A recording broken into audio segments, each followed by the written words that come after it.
ይህ ቪዲዮ ሌሎች ስለሚጠቅም ሪፖስት ማድረጋችሁን እንዳረሱ። አንድ ጥያቄ ተጠይቄ ነው።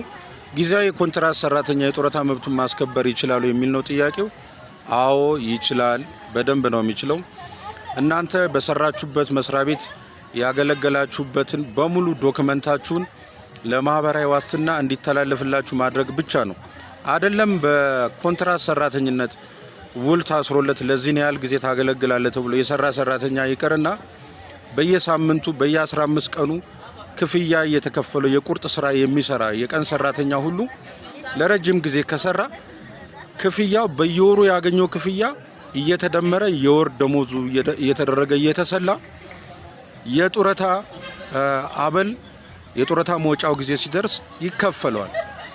የማህበራዊ ዋስትና የጡረታ አበል ለመወሰን የተዘጋጀው የመመሪያ ይህንን ነው የሚለው እና አይደለም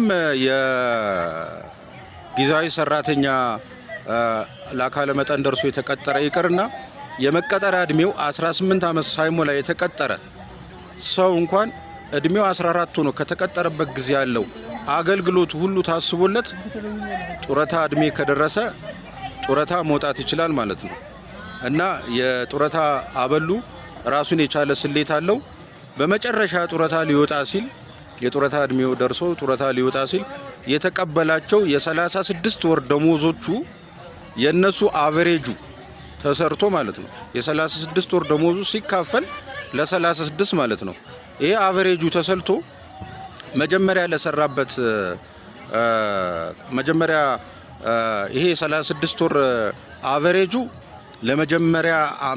ለመጀመሪያዎቹ 10 ዓመታት የሚሆን የጡረታ አበል መነሻ ቤዝ ነው። ቤዝ ሳላሪ ማለት ቤዝ አላዋንስ ማለት ነው ለጡረታ አበል ገባችሁ። ከ10 ዓመት በላይ ላገለገለበት ለእያንዳንዱ ዓመት ደግሞ ይሄ የአቨሬጁ የፐብሊክ ሰርቫንት ከሆነ በ1.25 እየተባዛ ይጨመርለታል።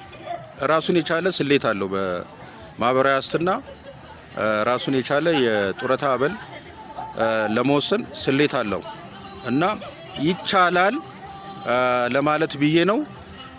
ከዚህ ጋራ ሌሎች ከሌበር ሎ ጋራ የተያዙ ማንኛውንም አይነት ጥያቄዎች ብትጠይቁኝ ለመመለስ ዝግጁ ነኝ። አመሰግናለሁኝ። ሪፖስት ማድረጋችሁን ቀጥሉ።